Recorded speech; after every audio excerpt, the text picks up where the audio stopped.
কিরে মা, তোর কি হয়েছে? তুই কাঁদছিস কেন?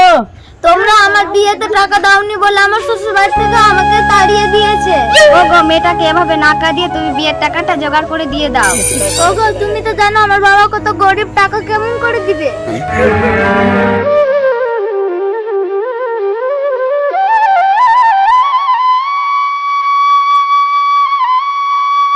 বিয়ে আমার তিস্তা লেগেছে, এক গ্লাস পানি এনে দাও। আচ্ছা ঠিক আছে, দাঁড়াও, আমি তোমাকে পানি এনে দিচ্ছি।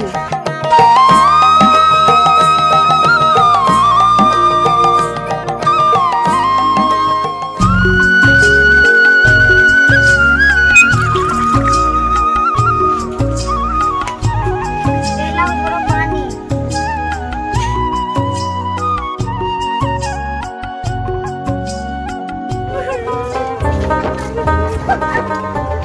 কিরে মা, তোর কি হয়েছে? তুই কাঁদছিস কেন? কি রে মা, বাড়ি থেকে তুই কাঁদতে কাঁদতে আসছিস?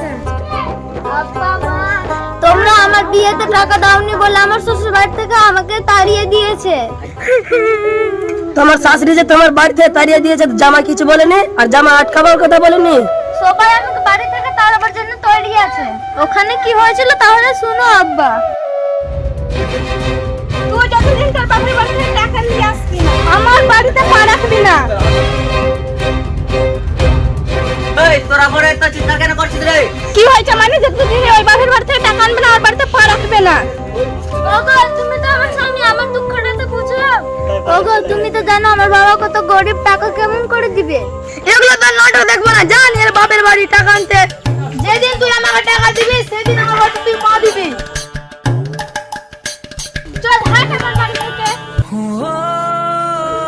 বৌমা, তুমি আমার বাড়ি থেকে যাচ্ছ তো যাও, কিন্তু ভদ্রতা বজায় রেখে আমার বাড়িতে টাকা নিয়ে ফিরবে।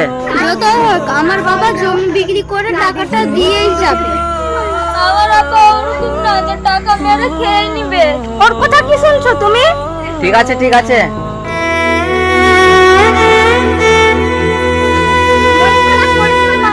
ওর চেয়ে সুন্দর মেয়েটাকে তোর বিয়ে দিব। চিন্তা করি না মা, সোনালির সাথে এরকম আমাদের ব্যবহার করা ঠিক হলো? ওই তুই এখন বাচ্চা মানুষ, তুই একবার সব কি করবি? যা ঘরে যা। কাঁদিস না মা, সব ঠিক হয়ে যাবে, চুপ কর। ওগো, বিয়ের টাকা তো দিতেই হবে। ওগো, মেয়েটাকে এভাবে না কাঁদিয়ে তুমি বিয়ের টাকাটা জোগাড় করে দিয়ে দাও। আচ্ছা ঠিক আছে, আমি দেখছি কোথাও থেকে ম্যানেজ করে টাকাটা এনে দিচ্ছি, একে নিয়ে ঘরে যাও। দেখছো কি, তোমার দুটো ছেলে তো চাকরি করছে, তুমি ওদের কাছ থেকে টাকাটা নিয়ে দিয়ে দাও। আচ্ছা ঠিক আছে, ওদের কাছে দিয়ে দেখছি, তুমি বুড়িকে নিয়ে ঘরে যাও। আচ্ছা ঠিক আছে, তাহলে যাও।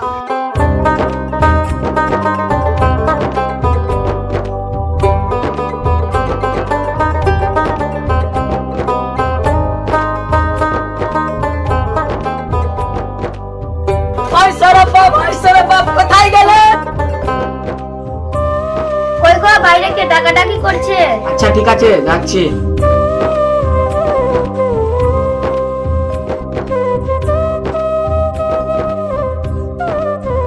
আরে আব্বা, এই টাইম তুমি?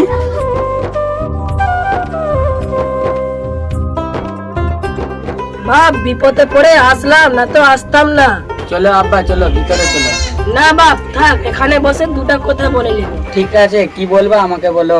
সোনালীকে ওর শ্বশুর শাশুড়ি তাড়িয়ে দিয়েছে, টাকা দেয়নি তার লেগে। আর তুই দু ভাইকে তো জমি তো আমি লিখে দিয়েছি, ওই দু কাটা ভিটা ছাড়া আমার কাছে কিছু নাই। তাই তো গো আব্বা, আমার কাছে হাতে টাকা পয়সা নাই। তাই তো বাপ, তোদের ছাড়া আমার আছে কে? তোরই তো বল। খবরদার, 1 টাকা দিব না। এই তুমি ঘুরে যাও।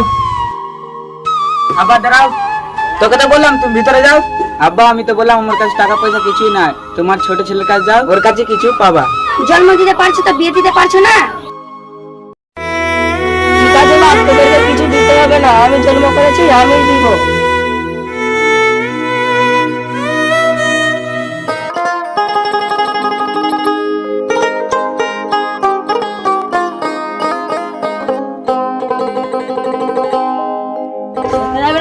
বাপ, কেন, কিছু বলছিল নাকি? হেরে বাপ, তোর বহিনের লেগে কিছু টাকা লাগতো। কেন আব্বা, বহিনের লেগে ফিন কেন টাকা লিবা? বিয়ের টাকা পেতে হলে ওর শ্বশুর শাশুড়ি বাড়ি থেকে তাড়িয়ে দিয়েছে, টাকা দেয়নি তার লেগে আসলাম তোর কাছে টাকা চাইতে। আব্বা, আমার কাছে তো একটাও টাকা নাই। না বাপ, এরকম বললে হবে? তোরই তো বোন, তোরা না দিলে আবার কে দিবে? বড় ছেলে কাজে গেলাম তো টাকা নাই বললো, তুইও বলছিস টাকা নাই, আমি এখন করি তো করি কি? না আব্বা, আমার কাছে এখন টাকা নেই। তোমার বাড়ির পিছনে একটা জমি ছিল না, ওইটা বিক্রি করে দিলে তো হয়। আমি অনেক বড় ভুল করেছি, তোর ভাইকে তোর নামে জমি লিখে।